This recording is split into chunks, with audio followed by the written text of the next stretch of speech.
Bonjour, je suis Déborah de l'équipe Chic et Choc Smart Réception, composée de talents variés dans la technologie et la gestion de projet.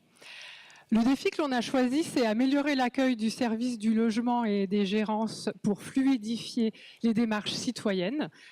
Alors pour comprendre de quoi on parle et surtout de qui on parle, je vous présente tout d'abord Salah, parcours de migrante qui vit en grande précarité.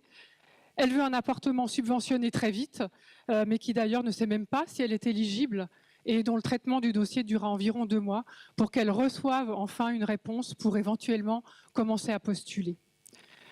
Peut-être que vous allez vous identifier plus facilement à Valonne, locataire d'un immeuble géré par la ville, qui, quand il fait face à une situation urgente, chez lui ou dans son immeuble, comme nous tous, il est pressé qu'on lui trouve une solution. Et enfin, vous comprendrez le stress de Anne et de ses collègues, dont la mission principale est de s'occuper avec cœur et efficacité des problèmes urgents de ses clients, mais qui fait face à de nombreuses interruptions, comme 30 000 demandes par an, et qui travaille avec des bases de données qui sont décorrélées. Merci Déborah. Vous l'avez bien compris, ici, les enjeux sont éminemment importants. On a des familles derrière qui attendent un logement, des personnes en situation de précarité. Et ce qui nous plaît dans ce projet, c'est de réaliser un impact social fort et également d'améliorer les conditions de travail de toutes ces personnes qui travaillent au service du logement et des gérances. Mais surtout, on est dans une situation d'urgence. On doit répondre rapidement. Toute notre réflexion, elle est centrée autour de l'humain.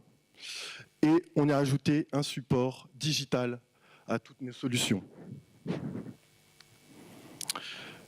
Donc ces séries de solutions sont intégrées autour d'un système en forme de cycle, avec d'une part un accueil repensé qu'on a appelé le loft, muni donc de bornes interactives, mais aussi d'hôtes d'accueil qui vont trier les demandes.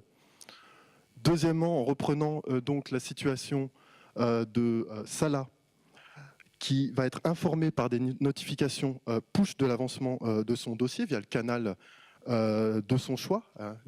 Ces personnes n'ont pas forcément accès à Internet, mais elles ont tout un téléphone portable, qui va pouvoir éviter d'appeler Anne ici. Et donc, on vient à cette centrale téléphonique, donc en troisième point. Lorsque Salah appelle, elle va être reconnue directement, une reconnaissance de son numéro de téléphone qui va afficher son dossier pour y répondre de manière la plus pertinente, de manière précise et rapide. Quatrième solution, l'immeuble intelligent, ce qu'on appelle le smart building, la gestion intelligente des incidents d'un bâtiment.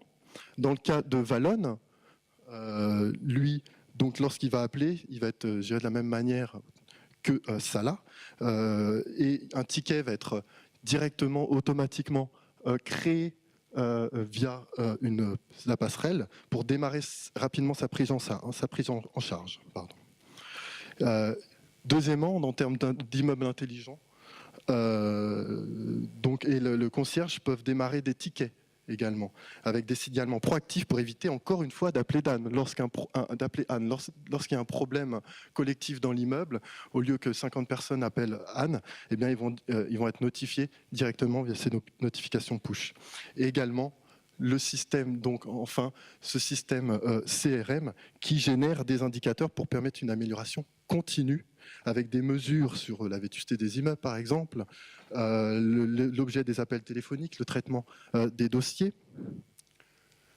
Voilà. Aujourd'hui, on est dans cette situation où on travaille avec de multiples bases de données complexes. Demain, on va pouvoir mettre en place ici un système donc, de self-service qui va connecter les données des clients à moyen terme pour ensuite les notifier l'état d'avancement des dossiers et à plus long terme collecter donc, ce qu'on a dit les métriques pour améliorer la qualité de service.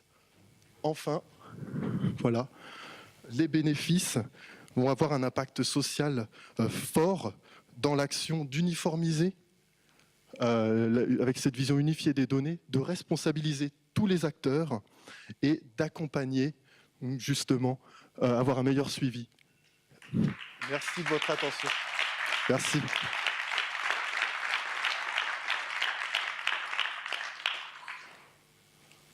Merci. Question des jurys? Oui. Tout d'abord, merci pour la présentation. Je suis très intéressée puisque dans ma direction se situe ce service logement et gérance. Donc peut-être juste un petit commentaire avant de poser la question. C'est vrai que vous avez bien identifié cette souffrance qui a des deux côtés. Et je trouve que c'est intéressant dans n'importe quel modèle et dans quelle solution on échafaude, d'avoir vraiment à l'idée la souffrance des deux côtés, parce qu'il y a quand même de la souffrance, il faut le dire. On est à ce stade-là quand même en termes d'état de la situation. Et puis je crois que l'approche systémique que vous avez eue est tout à fait adaptée. Ça m'amène quand même à la question que vous avez abordée par rapport surtout au parcours de vie de Salah. Est-ce que sur la fracture numérique, j'ai quand même un petit doute sur votre modèle. Je ne sais pas si Salah va vraiment, avec pas forcément un smartphone adapté, pouvoir alléger, je ne sais plus comment elle s'appelle, la dame là. Anne-Françoise Anne. Bref, sur la fracture numérique, et puis quand même pas... Moi, mon souci dans le développement de solutions de ce type-là, c'est de ne pas renforcer encore une inégalité sociale qui existe avec, en voulant bien faire, on va faire encore des faibles des plus faibles. Voilà, pour faire court. Vous voulez répondre à cette... Donc effectivement, c'était une des premières. On a vu qu'on avait différentes populations et qu'il fallait pas en écarter. Donc l'idée, c'est pas que les solutions se substituent à des choses existantes aujourd'hui. On ajoute par exemple avec le loft un accueil, et c'est aujourd'hui ce que font déjà certains collaborateurs du service des logements, c'est-à-dire qu'ils accompagnent au-delà de leur mission les gens en les aidant à remplir, etc. Ben, ce rôle est un peu transféré vers les hôtes d'accueil. Et donc les personnes qui ne sont pas numérisées ou digitalisées auront un accueil qui sera enrichi par rapport à la solution qu'on a aujourd'hui. Je ne sais pas si ça va. Et puis peut-être on peut en effet imaginer donc vraiment ce loft. Vous le verrez dans la réflexion qu'on a eue en amont. C'est vraiment un espace d'accueil qu'on veut absolument garder parce qu'on sait qu'on est face à des gens qui ne sont pas tous numérisés. Mais souvent, ils ont tous un portable. C'est pour ça qu'on a même parlé de SMS. Ils n'ont pas forcément un smartphone, ils ont un téléphone, parce que c'est souvent le lien qu'ils ont avec leur famille. Donc les notifications push peuvent aussi se faire avec des techniques type SMS. Mais l'idée, c'est que l'espace d'accueil, avec des bornes, qui est le site internet, si vous voulez, destiné à ces gens-là, et surtout des hôtes et des hôtels d'accueil pour les accompagner.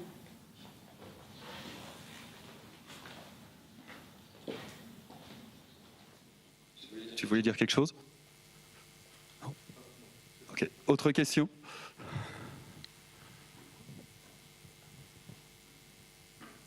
Jury? Pas une petite dernière? Alors, merci. Merci.